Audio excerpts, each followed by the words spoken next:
Olá, queridos, aqui Pastor Rogério, pastor da Igreja Batista da Freguesia, trazendo oração e ação aos membros da Igreja Batista da Freguesia na ilha e a todos os amigos que nos acessam, que têm assistido oração e ação.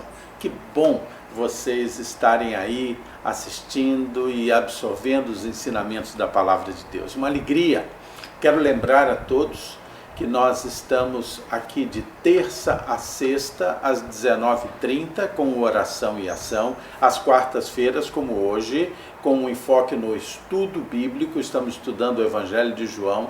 Na sexta-feira, o Oração e Ação Kids, com programações voltadas para as crianças. No domingo, às 10h30, temos o culto matinal, e neste próximo domingo nós vamos ter o culto matinal, também com a celebração da Ceia do Senhor no culto matinal, que vai enfocar, logicamente, o Dia das Mães. E no domingo, às 19h30, teremos o culto em família.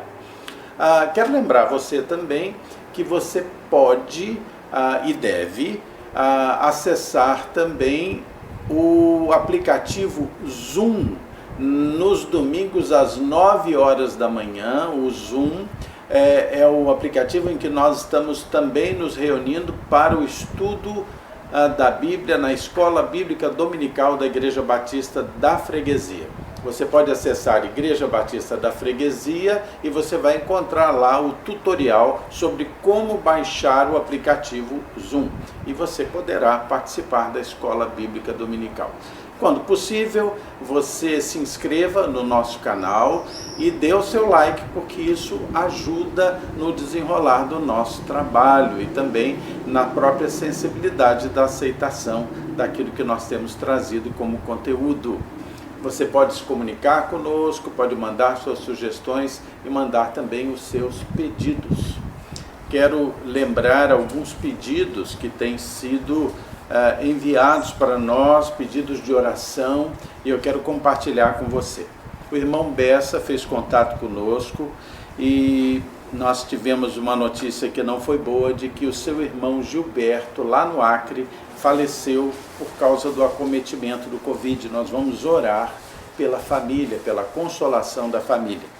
Pastor Nilton e família fez contato conosco também, ele é o executivo da Convenção Batista Carioca, disse que a família está melhor, estão acometidos do coronavírus também, mas já estão melhores, estão se recuperando lentamente, nós ficamos felizes. Pastor Sócrates, também pastor, diretor da Convenção Batista Carioca, ele esteve hospitalizado, está ainda, mas já está quase vindo para casa, já está bem melhor, nós agradecemos a Deus.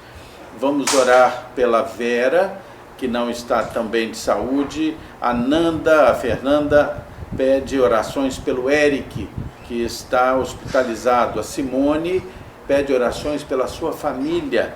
A Rosa pede orações pela sua saúde e pelo seu esposo. A Priscila, do Vitor, ela precisa das nossas orações, ela está positiva para o Covid, está enfrentando bem, mas vamos orar pela sua completa restauração. Vamos orar pelo Marcelo, irmão da Cristina. Marcelo está internado e tem tido uma luta muito grande, precisamos pedir a Deus que ele seja completamente restaurado. Marilac pede pela sua família. A Rose do Sidney pede pela família do seu filho, Anderson, e pela Maria Araújo, pela saúde. E vamos orar pelos moradores do 200. A nossa irmã Andréia pede orações pela sua mãe que está doente. O Silvio pede oração pelo seu amigo Carlos. A Kátia, que é enfermeira de nossa igreja, pede oração pelos seus amigos de trabalho que estão acometidos também do Covid. E o Gelson pede orações pela sua vida, pelo seu livramento e pela sua aposentadoria. Ele está tentando se aposentar e, como vocês sabem, ele tem uma questão e ele precisa da sua aposentadoria.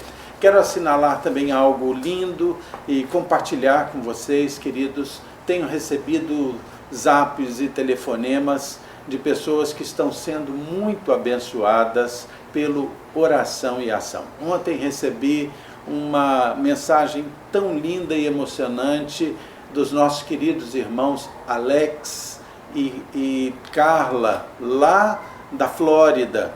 Eles agradecem pelo que as pregações têm trazido à mente e ao coração deles. Mandam um recado para vocês todos da IBF. O Alex diz assim: avisa a minha igreja que eu os amo muito, eles são a minha igreja. Temos recebido recados também lá da Carolina do Norte, nos Estados Unidos, da família da Raquel, falando de como têm sido abençoados também.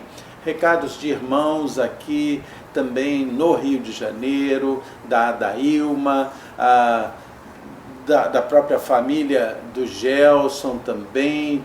Temos recebido recados e dizendo que têm sido abençoadas, e muitos outros. Glória a Deus por isso, que Deus nos abençoe. Vamos orar. Hoje nós vamos estudar a Bíblia, vamos estar estudando o Evangelho de João, um segmento do Evangelho de João, e nós vamos primeiro pedir a unção de Deus sobre nós, né? Vamos orar?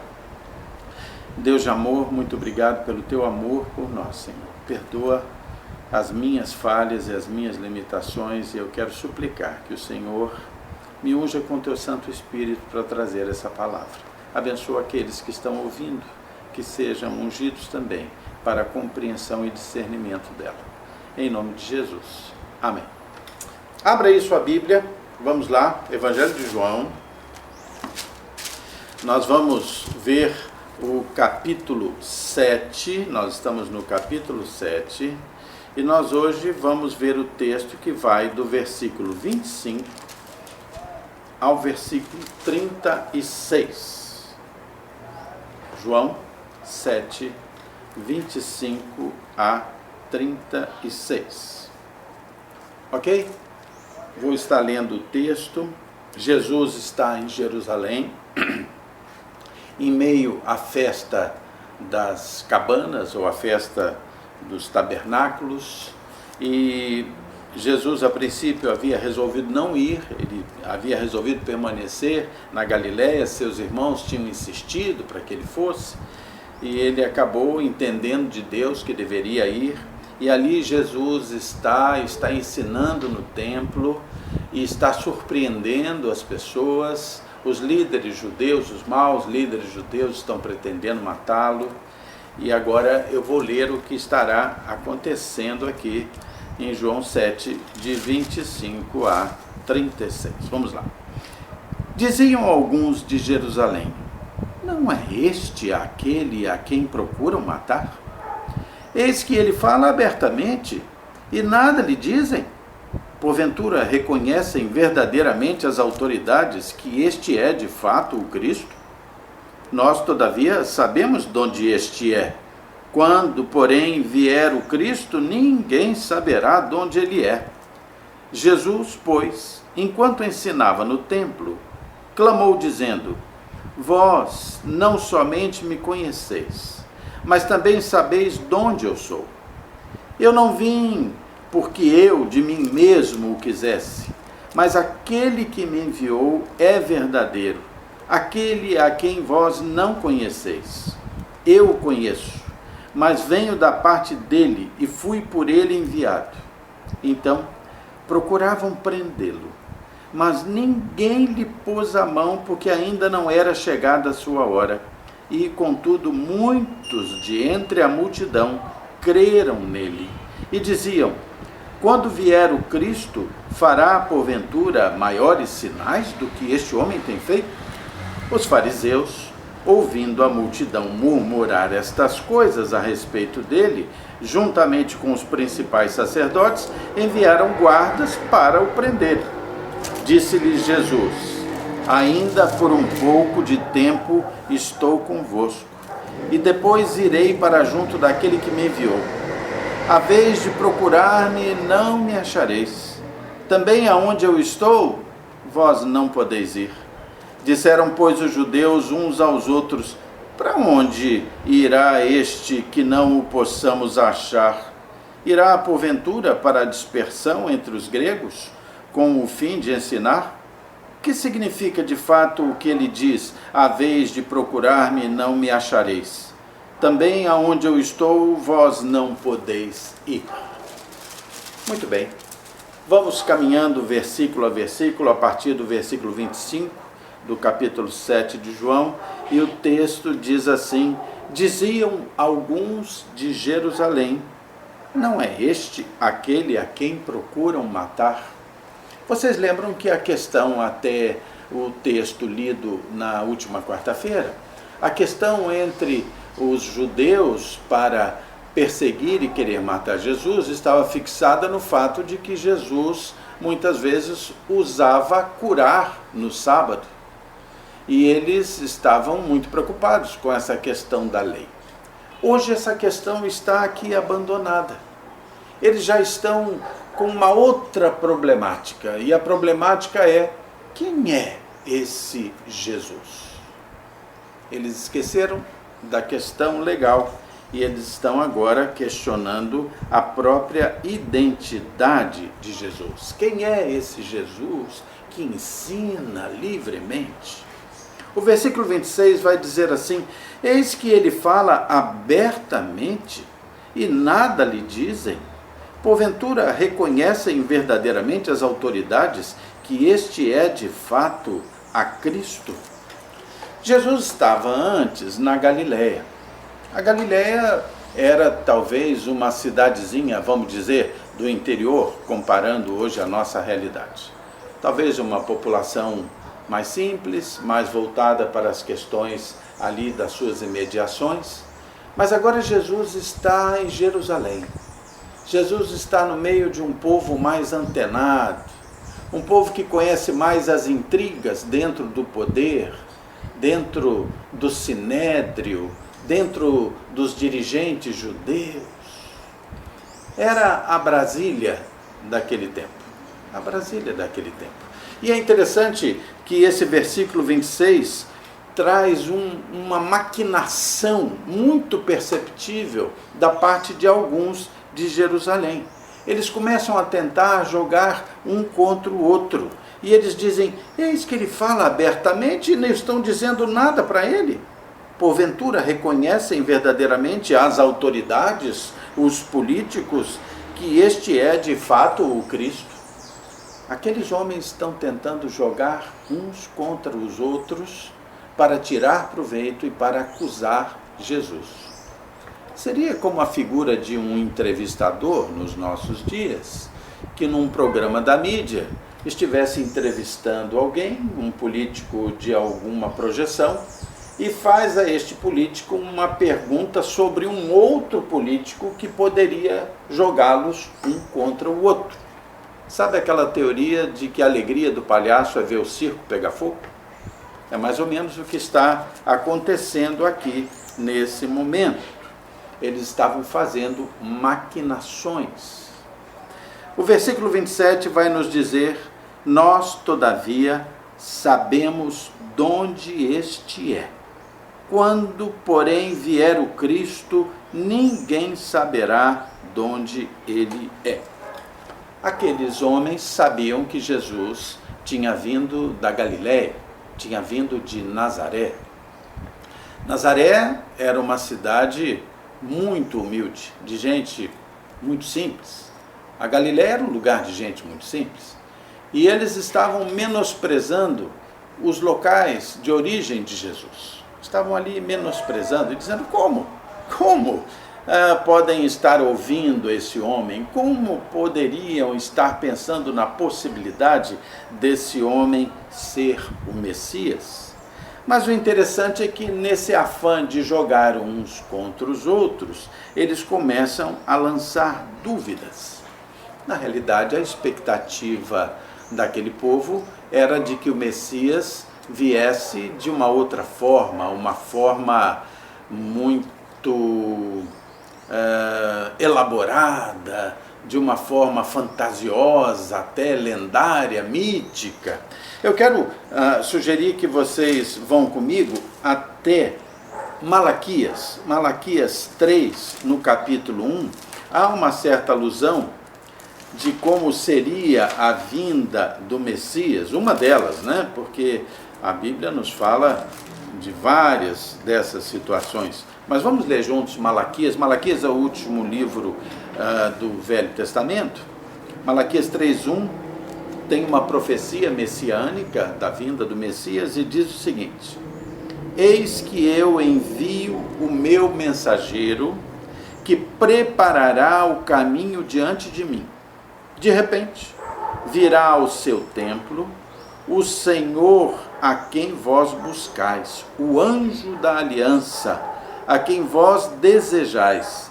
Eis que ele vem, diz o Senhor dos exércitos.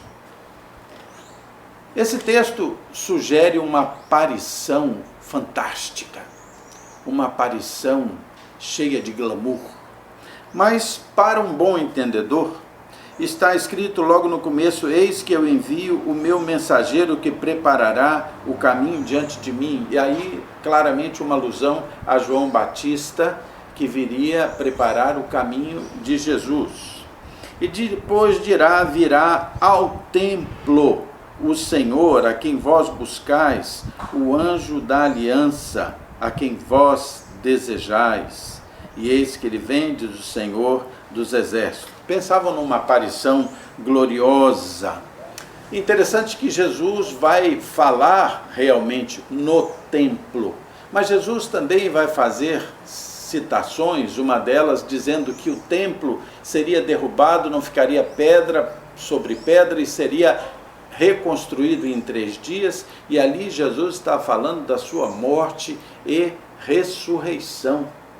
E, na realidade, essa morte e ressurreição tiraria o foco da presença de Deus no templo de pedras para a presença do Espírito Santo de Deus, que habitaria no próprio corpo de Cristo, na nova aliança do seu corpo, do seu sangue.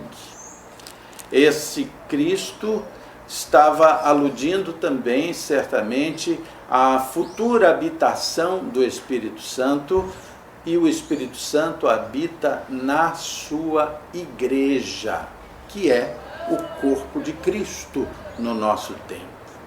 Então, na realidade, aqueles homens ali de João 7, que estavam trazendo tantas maquinações contra Jesus, eles não estavam entendendo nada. Não estavam entendendo nada. Versículo 28 vai nos dizer o seguinte: Jesus, pois, enquanto ensinava no templo, clamou dizendo: vós não somente me conheceis, mas também sabeis de onde eu sou. Eu não vim porque eu de mim mesmo quisesse, mas aquele que me enviou é verdadeiro, aquele a quem vós não conheceis. Quando Jesus fala naquele que me enviou, sempre está falando do Pai. João vai utilizar essa designação no seu evangelho muitas vezes para aludir à figura de Deus Pai.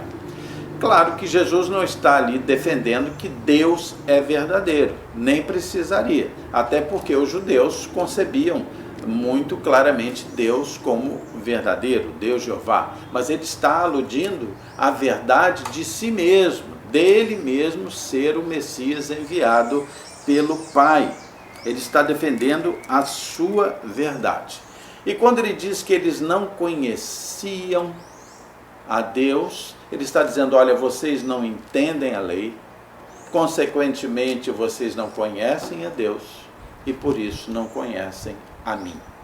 Isso era extremamente ofensivo para aquele povo religioso judeu, dizer a eles que eles não conheciam a Deus Jeová. 29 diz assim: eu o conheço. Jesus dizendo: porque venho da parte dele e fui por ele enviado. O texto vai dizer então que eles procuraram então prendê-lo, mas ninguém lhe pôs a mão, porque ainda não era chegada a sua hora. Os desígnios de Deus não podem ser contrariados. E o desígnio de Deus era que Jesus fosse morto na cruz para pagar o preço dos pecados da humanidade. Logo, ele não poderia ser preso naquele momento, antecipar sua morte e comprometer a sua missão. Versículo 31. E contudo, muitos dentre a multidão creram nele. Olha que interessante. Se No versículo 27, havia um grupo que dizia: nós, todavia, sabemos de onde este é, se referindo a Galileia e a Nazaré. Quando, porém, vier o Cristo, ninguém saberá de onde ele é. Era a ala dos que não criam e defendiam ali razões para comprovar a sua descrença. Agora temos aqui no versículo 31 a ala daqueles que criam. E diz assim: e contudo, muitos dentre a multidão creram nele e diziam: quando vier o Cristo, fará porventura maiores sinais do que este homem tem feito? E aquele povo ali, aquele grupo que cria com base nos seus milagres. Certamente não é a melhor maneira de crer em Jesus, por causa dos seus milagres. É uma fé um tanto frágil, né? Crer por causa dos milagres, mas é melhor do que nada. E a realidade vocês podem ver nesse mesmo Evangelho de João. Nós vamos ver que o milagre tem o seu sentido quando ele é um provocador da própria fé. Veja aí João 20, nós já lemos algumas vezes, mas vale a pena ler João 20, versículos 30 e 31, que diz o seguinte: na verdade, fez Jesus diante dos discípulos muitos outros milagres, que eles chamavam de sinais, que não estão escritos nesse livro. Estes, porém, foram registrados para que creiais que Jesus é o Cristo, o Filho de Deus, e para que, crendo, tenhais vida em seu nome. Os milagres têm sentido e têm importância fundamentalmente quando eles são capazes de provocar a fé no Cristo Salvador e Senhor, e não a fé nos milagres. Mas, caminhando nesse texto, nós vamos continuar aí em João 7, e versículo 32, que diz o seguinte: os fariseus, ouvindo a multidão murmurar estas coisas, os fariseus, quando perceberam que havia no meio da multidão um grupo expressivo que começava a crer em Jesus Cristo como o Filho de Deus, o Messias. Então, quando os fariseus ouviram a multidão murmurar estas coisas a respeito dele, juntamente com os principais sacerdotes, enviaram guardas para o prender. Interessante observar aqui o seguinte: os principais sacerdotes no meio do povo judeu não eram os fariseus, eram os saduceus. Havia ali a representação de dois grupos religiosos nesse texto, fariseus e saduceus. Na realidade, eles não eram nada amigos, eram bem inimigos, discordavam em muitos pontos e às vezes tinham seríssimos conflitos entre eles.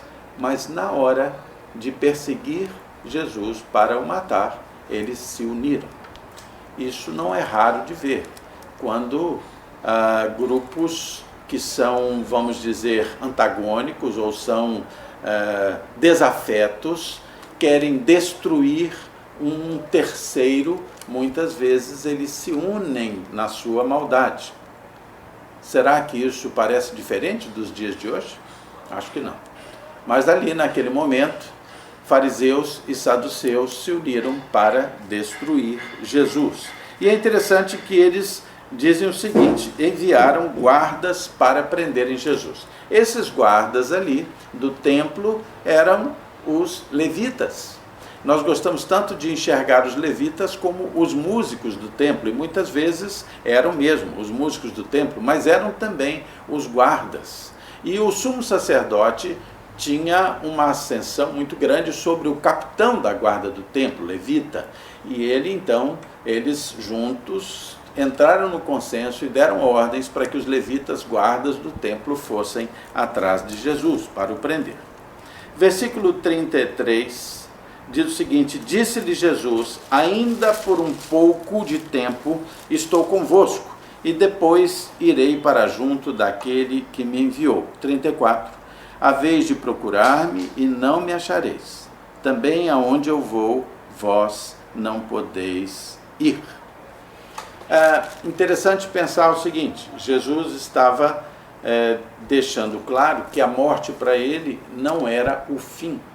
A morte para ele era o começo do retorno à glória de Deus de onde ele veio. Era o início desse retorno. Aqui Jesus está vivendo um momento que ocorre aproximadamente 6 meses antes da sua crucificação, da sua ressurreição e ascensão. Alguma coisa em torno de 6 meses antes. E aqueles homens começam a ficar muito indignados, porque Jesus diz, olha, para onde eu vou, vocês não vão poder ir. E previne, olha, vocês têm a mim por um tempo. É melhor se arrependerem, pensarem, porque vai haver um momento que vocês não me acharão e não vão poder ir para onde eu vou, para a glória de Deus. Jesus sabia que, se não todos, a grande maioria, uma grande parte daqueles ali, não desfrutaria dessa glória. Versículo 35 e 36, disseram, pois, os judeus uns aos outros, para onde irá este que não possamos achar? Irá, porventura, para a dispersão entre os gregos, com o fim de os ensinar? Eles pensaram na possibilidade de Jesus sair dali para continuar os seus ensinamentos fora de Jerusalém. A gentios de língua grega, ou talvez aqueles mais distantes ainda que tivessem sido dispersos, judeus que estivessem fora da Palestina até, judeus que utilizassem a própria língua grega, estivessem imersos na própria cultura grega. Pensaram eles que Jesus poderia estar indo para a dispersão. Versículo 36 e último, que significa de fato o que ele diz. A vez de procurar-me, não me achareis. Também onde eu estou, vós não podeis ir. Na realidade, aquelas pessoas não tinham discernimento, compreensão da própria missão de Jesus Cristo. Embora comecem o texto discutido quem é este, eles agora provam que não entenderam ainda quem é Jesus Cristo, o Messias, o Filho de Deus. Ok? Na próxima semana nós vamos estar estudando João 7, mas aí do capítulo 7, João 7, a partir do versículo 37 até o versículo 44. Vai ser muito bom. Queridos, amanhã o Oração e Ação terá a participação dos jovens da Igreja Batista da Freguesia e será uma bênção ouvi-los também testemunhando do Jesus Salvador. Ok? Vamos orar. E vamos orar por todos aqueles pedidos que nós lemos aqui antes. Vamos pedir a Deus pelos nossos governantes, pelos profissionais de saúde e por todos aqueles que estão sendo alcançados por esta palavra. Vamos orar. Meu Deus querido, muito obrigado pelo teu amor por nós, Pai. Pedimos perdão pelos nossos pecados. Pedimos, Senhor, que a tua palavra realmente nos ensine a cada dia a conhecer e reconhecer Jesus como Senhor e Salvador das nossas vidas, Pai. Meu Pai querido, eu peço que o Senhor atenda aqueles pedidos que foram feitos. Há, Senhor, um clamor a Ti, Senhor. E suplico que o Senhor receba também as manifestações de gratidão. Senhor, peço suas bênçãos sobre os dirigentes da nossa pátria, aqueles que nos governam. Tem misericórdia deles, Senhor. O nosso pedido é, Senhor, fortalece, sustenta, dá sabedoria e discernimento aos bons. Senhor, transforma os maus. E, Senhor, se eles não aceitarem a transformação que vem de Ti, afasta-os, Senhor, eu te suplico. Senhor Deus, abençoa também, eu te explico, os profissionais de saúde, Senhor, do nosso país. Desde o ministro da saúde, Senhor, até o mais simples servente nos hospitais, que eles possam ser livres, Senhor, de contaminação, possam ser sustentados, Senhor, possam ser cheios da Tua presença. Guarda-os do mal, Pai. Tudo isso eu te peço e agradeço, em nome de Jesus. Amém.